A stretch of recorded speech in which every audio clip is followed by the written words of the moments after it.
Eran jóvenes, demasiado jóvenes para cargar ya con tanta promesa. Demasiado jóvenes para parecer, al mismo tiempo, tan inevitables. El Manchester United de Matt Busby no era solo un gran equipo inglés, era una idea del futuro. Un grupo de futbolistas que jugaba con la alegría, la velocidad y la seguridad de quienes todavía no parecían conocer el miedo. En febrero de 1958, acababan de dar otro paso hacia las semifinales de la Copa de Europa. Volvían a casa creyendo, como lo creían también sus aficionados, que aquello apenas estaba empezando. Pero en una escala en Múnich, el viaje de regreso se convirtió en una tragedia que no solo destruyó a un equipo, destruyó una generación. Y por eso, cuando se habla de Múnich 58, no se recuerda solo un accidente. Se recuerda el día en que el fútbol perdió a algunos de sus héroes antes de tiempo. Bienvenido a Historia del Deporte, donde los partidos terminan, pero las historias permanecen. Para entender por qué la tragedia de Múnich sigue pesando tanto en la memoria del deporte, primero hay que entender quiénes eran aquellos muchachos antes de convertirse en mártires. El Manchester United de mediados de los 50 era un equipo que representaba algo más que victorias. Matt Busby había decidido construir alrededor de la juventud, algo que en esa época no era una fórmula tan celebrada como lo sería después. De esa apuesta nació el apodo que se volvió inmortal: los Busby Babes. No eran una etiqueta de marketing, eran un equipo que parecía desafiar el orden natural del fútbol inglés con talento joven, valentía y una energía distinta.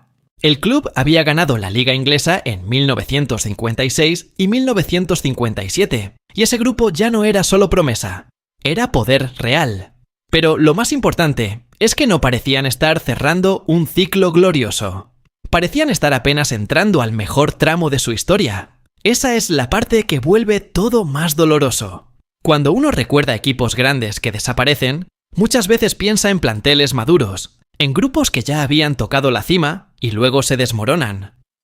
Aquí no. Aquí lo insoportable es la sensación de juventud interrumpida. El United no se estaba despidiendo de su grandeza, se estaba acercando a ella. Y en ese proceso no solo entusiasmaba a Inglaterra, sino que también empezaba a darle al fútbol inglés una nueva ambición continental.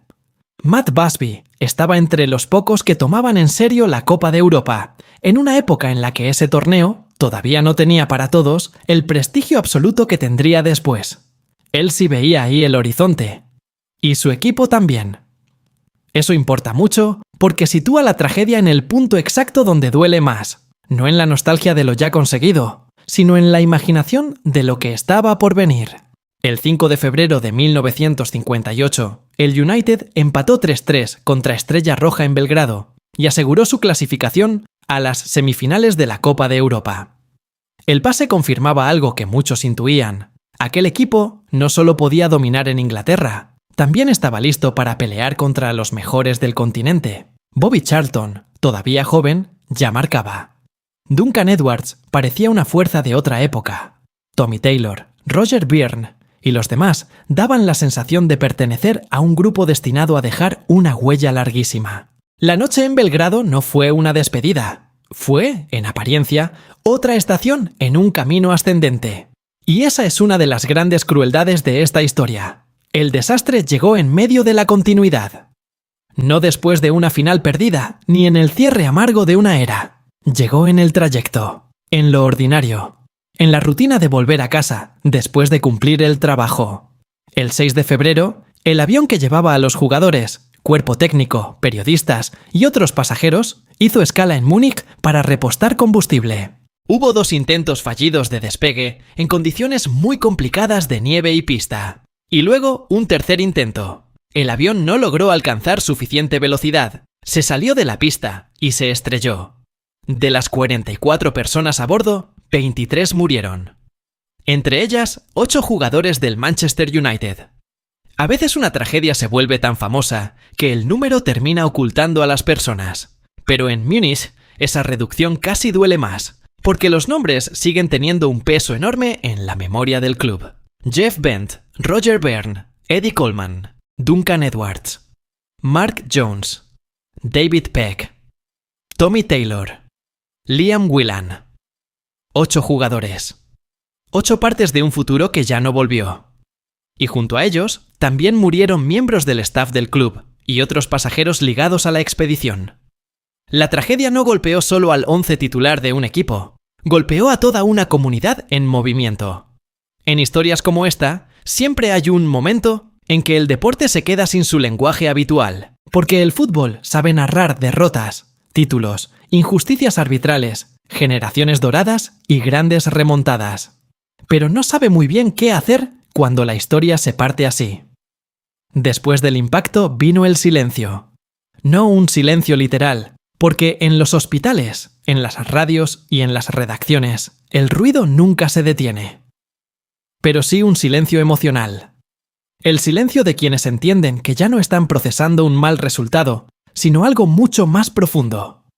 De pronto, el Manchester United dejó de ser el equipo brillante que volvía de Europa. Se convirtió en una lista de supervivientes y ausencias, y el fútbol europeo, que todavía estaba aprendiendo a mirarse a sí mismo como gran escenario continental, recibió una herida que trascendía cualquier club.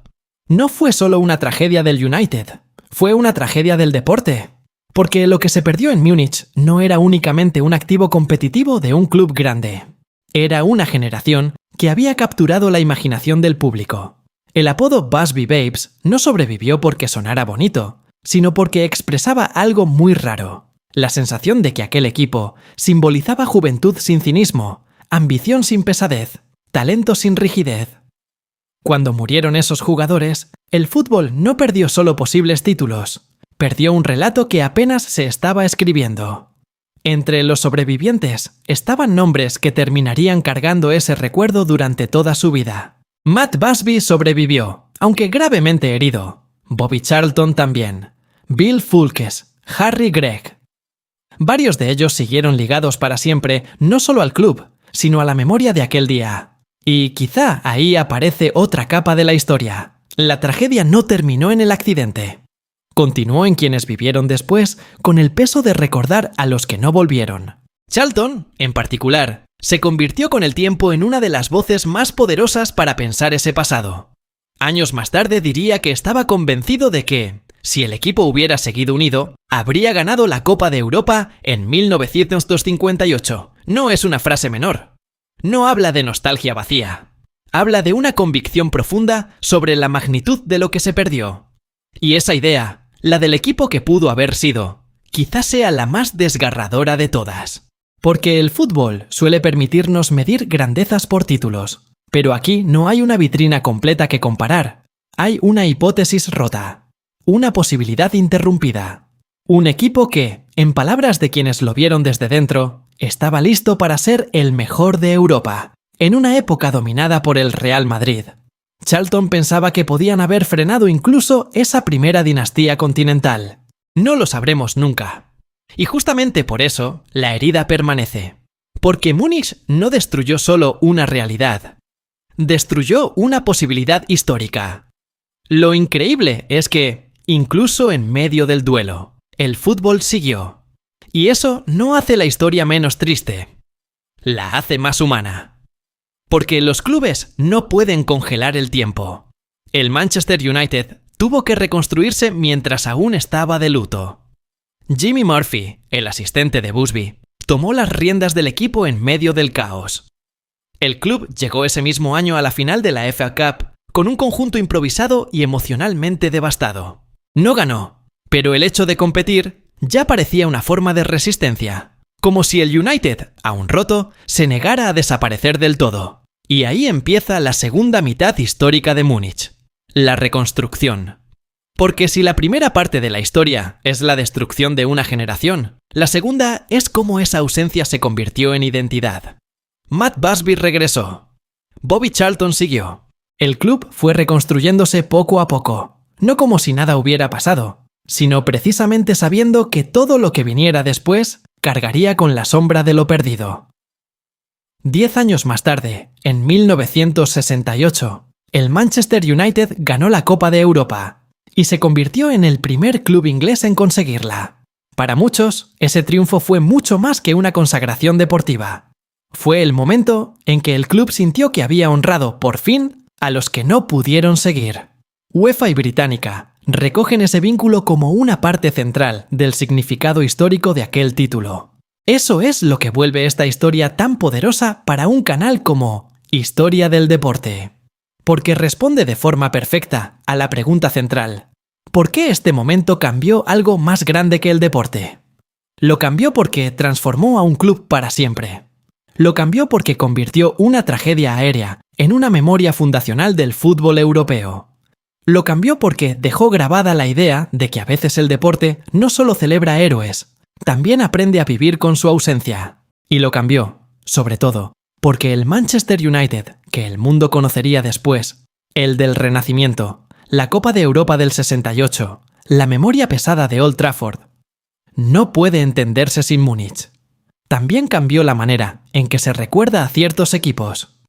Hay planteles que sobreviven por lo que conquistaron, y hay otros que sobreviven por lo que prometían. Los Busby Babes pertenecen a esa categoría extraña y profundamente dolorosa. No se les recuerda solo por sus trofeos, sino por la combinación de brillantez y juventud que hacía pensar que aquello era apenas el inicio.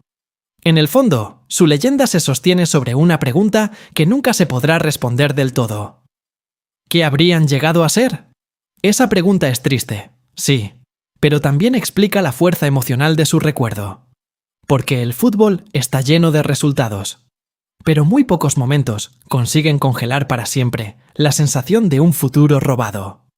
Con el paso de las décadas, Múnich no se convirtió en un capítulo archivado. Se volvió parte del idioma del club, de su forma de verse a sí mismo. El propio Manchester United sigue describiendo ese 6 de febrero como su día más oscuro y mantiene viva la memoria de los jugadores, el staff y las demás víctimas.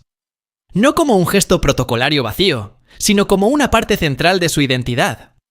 En ese sentido, la tragedia dejó de pertenecer solo al pasado y pasó a formar parte del significado mismo del escudo. Por eso, cuando se habla de Múnich 1958, conviene decirlo bien.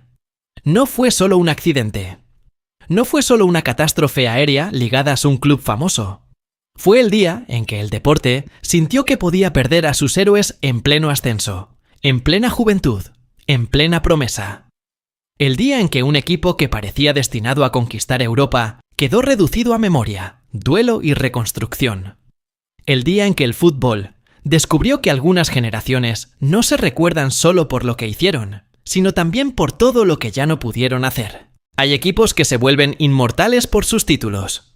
Y hay equipos que se vuelven inmortales por el futuro que les arrebataron. Los Busby Babes viven en ese segundo territorio, en el de las historias que duelen porque todavía parecen inacabadas, en el de los héroes que no desaparecen porque nunca envejecieron dentro del relato, en el de las promesas que al romperse se convierten en memoria eterna. Y quizá esa sea la razón más profunda por la que Múnich sigue conmoviendo tanto. Porque no sentimos solo que murió un gran equipo. Sentimos que el fútbol perdió una versión luminosa de sí mismo antes de tiempo. Si te gustan las historias donde el deporte cambia a algo más grande, suscríbete a Historia del Deporte.